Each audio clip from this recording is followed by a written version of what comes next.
अरे हे संदीप कुठे गेले? त्यांना सांगितलं होतं 5 मिनिटात जेवण घेऊन येते म्हणून. ओहो सुनबाई, तू रोज त्याच चवीची भाजी बनवतेस.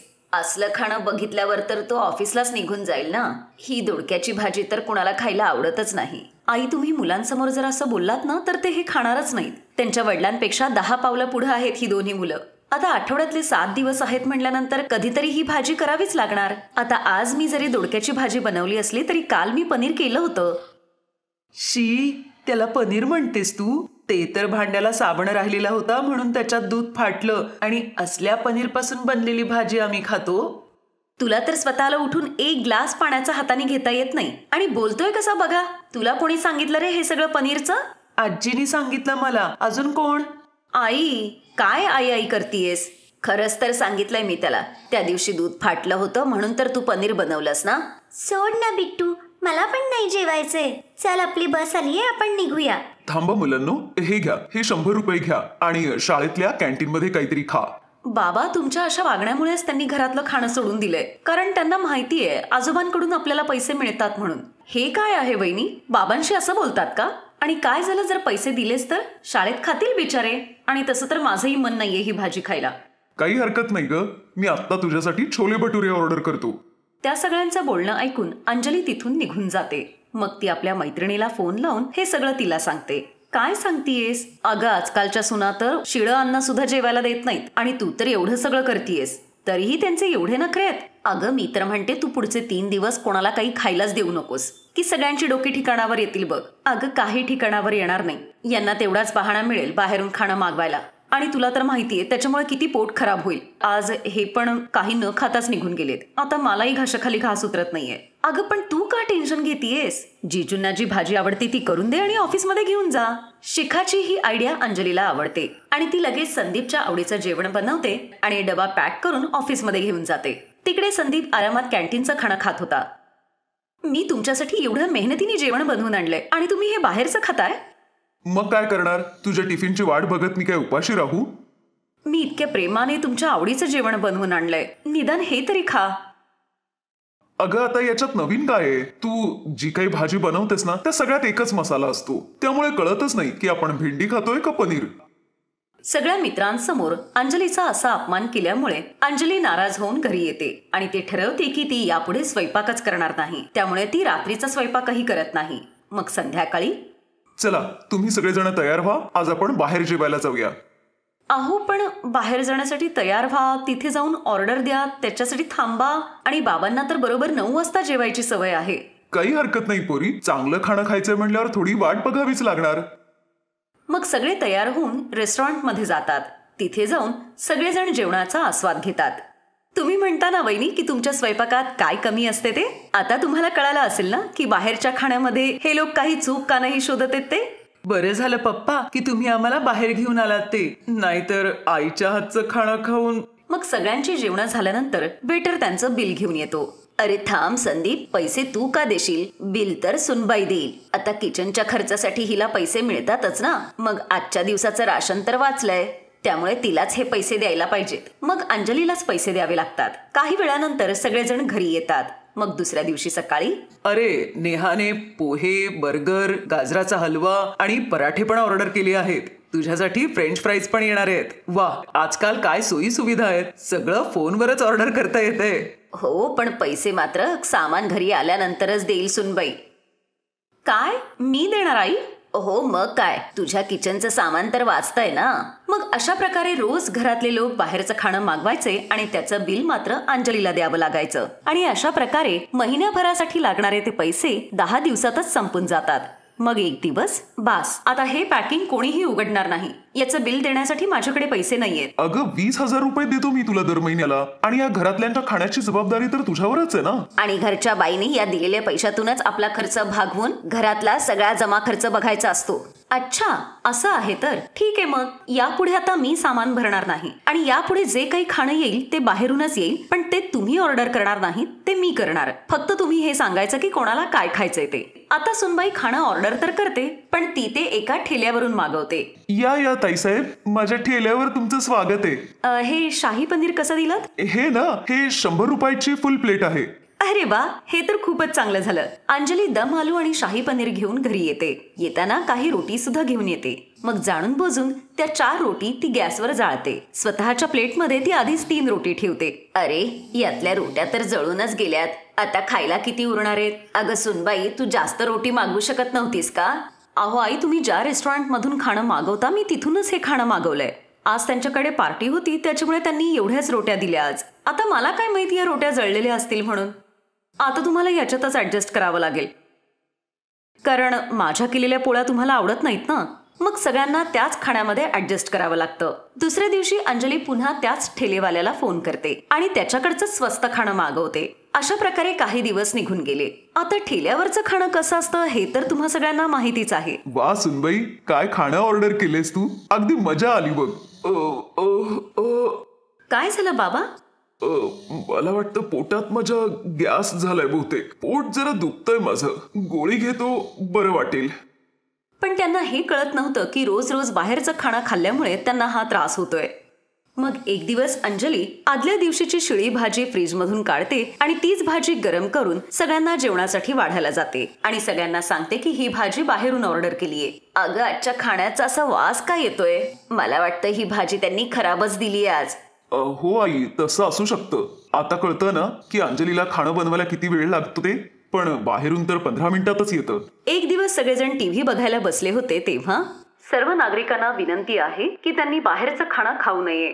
या बाहेरच्या खाण्यामुळे शरीरात अनेक रोग पसरतायत, जसं की कॅन्सर, पोटात दुखणं, पोटाचे आजार. त्यामुळे तुम्ही बाहेरचं खाणं टाळावं.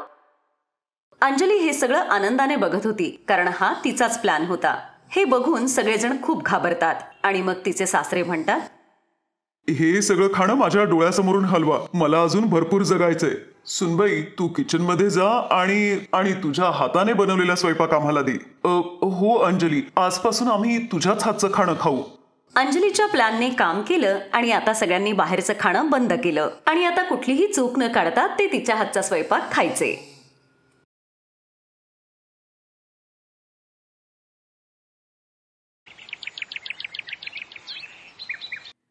सुनीताचं लग्न होणार होतं आणि ती नवरीच्या वेशात आपल्या मैत्रिणींबरोबर वरात येण्याची वाट बघत होती. तेवढ्यातच घराच्या बाहेर मुलाकडची मंडळी बँड बाजा वाजवत नाचत गात तिथे येऊन पोहोचली. सुनीताच्या मैत्रिणी त्या मंडळींकडे बघू लागल्या. सुनीता, त्या मुलीकडे बघ, तिच्या 5 वेण्या आहेत. अगं हो ना, केसांच्या अशा 5 वेण्या कोण घालतं? सुनीतानेही पाहिलं. ती मुलगी खूपच घाबरलेली होती. त्या मुलीकडे बघूनच कळत होतं की लोकांच्या अशा हसण्यामुळे तिला खूप वाईट वाटत होतं. सुनीताने आपल्या मैत्रिणींना हसू नका म्हणून सांगितलं. हसू नका ग तुम्ही, याच्यात हसण्यासारखी काय गोष्ट आहे? ती मुलगी किती घाबरलेली आहे बघा तरी जरा. जर लोक तुमच्यावर असे हसले तर तुम्हाला आवडलं असतं का? हे ऐकून सुनीताच्या मैत्रिणी गप्प बसल्या. सुनीताला त्या मुलीबद्दल खूप वाईट वाटलं. मग त्यानंतर सुनीताचं लग्न झालं आणि ती तिच्या सासरी गेली. तिची सासू विमलाने तिचं औक्षण केलं. ये सुनबाई, तू आमच्या घरची लक्ष्मी आहेस. ये, माझ्या मुलीला भेट. ही पौर्णिमा आहे, माझी मुलगी म्हणजे तुझी नणंद. सुनीताने पाहिलं की ही तीच 5 वेण्यांवाली मुलगी आहे, की ही मुलगीच तिची नणंद आहे. तर तू आहेस माझी नणंद? मी ऐकलं तर होतं की माझी एक नणंद आहे, पण पहिल्यांदाच तुला पाहतीये. बघणार कशी सुनबाई तू. 2 आठवड्यात तर सगळं उरकलंय. सगळं इतक्या लवकर झालं की जणू काही एखादी बुलेट ट्रेनच आमच्या घरावरून क्रॉस झालीये. तू खूप सुंदर आहेस वहिनी. आणि तू पण माझी लाडकी नणंद. मी कुठे सुंदर आहे? बघ ना, माझ्या तर 5 वेण्या आहेत. याच्यामुळे तर मी दिसायला अगदी बेकार दिसते. लोक माझी थट्टा करतात. पण 5 वेण्या का आहेत तुझ्या? अगं, हिचे केस एवढे दाट आहेत की काय सांगू तुला. 5 पेक्षा कमी वेण्या होतच नाहीत. किती प्रयत्न करून पाहिले मी, तर अगदी वैतागून गेलीये या केसांना. ठीक आहे, आता मी आलीये ना, मी प्रयत्न करून बघते. सुनीताचं आणि पौर्णिमाचं खूप छान जमलं. पौर्णिमा कॉलेजमध्ये शिकत होती. तिला कॉलेजमध्ये जायचं नव्हतं. काही दिवस गेल्यानंतर सुनीता पौर्णिमाला म्हणाली, तुला कॉलेजला का नाही जायचंय? काय करू कॉलेजला जाऊन? सगळेजण मला हसतात तिकडे. ठीक आहे, इकडे ये बरं, मी तुझी वेणी नीट करते. ठीक आहे, सगळ्यांनी प्रयत्न करून बघितले पण काहीच झालं नाही. आता तू पण प्रयत्न करून बघ. सुनीताने वेणी घालायचा प्रयत्न केला, पण 2च काय ती 4 वेण्या सुद्धा घालू शकत नव्हती. नाही, हे नाही होते. मला माहित होतं हे नाही होणार म्हणून. पौर्णिमा, तू केस कापत का नाहीस? मला तर केस कापायचेत वहिनी, पण आई कापूनच देत नाही. ते का? आई म्हणते की मुलींनी केस कापून ते छोटे नाही केले पाहिजेत, अपशकुन असतं. पण हे तर जुने विचार आहेत ना. हो वहिनी, पण आता ते आईला कोण समजावणार? आई पण जुन्या जमान्यातलीच आहे ना.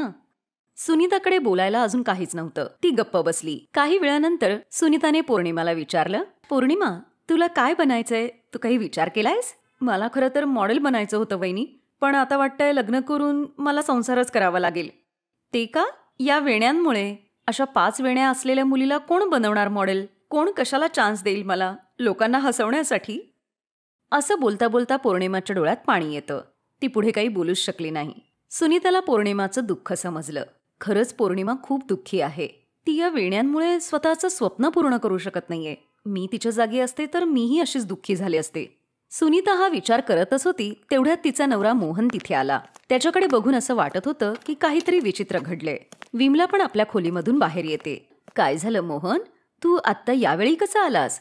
वाईट बातमी आहे आई, माझी नोकरी गेलीये. हे ऐकून सगळेजण आश्चर्यचकित होतात. काय आणि का? कंपनी लॉस मध्ये चाललीये, म्हणून त्यांनी खूप लोकांना काढून टाकले. आता काय होणार दादा? आता आपलं घर कसं चालणार? आपण आधीच गरीब आहोत. तू एकटाच कमवत होतास. सगळेच विचारात बुडले. काही दिवस असेच गेले. मोहन दुसरी नोकरी शोधत होता, पण नोकरी मिळणं इतकं सहज शक्य नव्हतं. मोहनच्या चपला झिजल्या, पण त्याला नोकरी काही मिळाली नाही. तिकडे पौर्णिमाच्या कॉलेजमध्ये एक्झाम जवळ आली होती. पौर्णिमा रोज कॉलेजमध्ये जात होती आणि रोज तिला लोकांची टोमणी ऐकायला लागायची. असंच एक दिवस कॉलेजमध्ये घरी येऊन ती खूप जोरजोरात रडत होती. काय झालं पौर्णिमा? तू एवढी रडतीयस का? कॉलेजमध्ये एका मोठ्या कंपनीचे लोक आले होते. त्यांना एक मॉडेल हवी आहे, म्हणून उद्या कॉलेजमध्ये एक कॉम्पिटिशन असणार आहे. जी मुलगी सुंदर आणि कॉन्फिडंट असेल ते लोक त्याच मुलीला मॉडेल बनवणार आहेत. ही तर खूपच चांगली गोष्ट आहे. तुला पण भाग घ्यायला हवाय. कसा भाग घेणार वहिनी? या वेण्यांमुळे ना मी सुंदर दिसते ना कॉन्फिडंट. मी काहीच होऊ शकत नाही वहिनी. माझं आयुष्य पूर्णपणे वाया गेलंय. सुनीताला खूप वाईट वाटलं. ती म्हणाली, इकडे ये पौर्णिमा, हीच संधी आहे. मी तुझे केस कापते.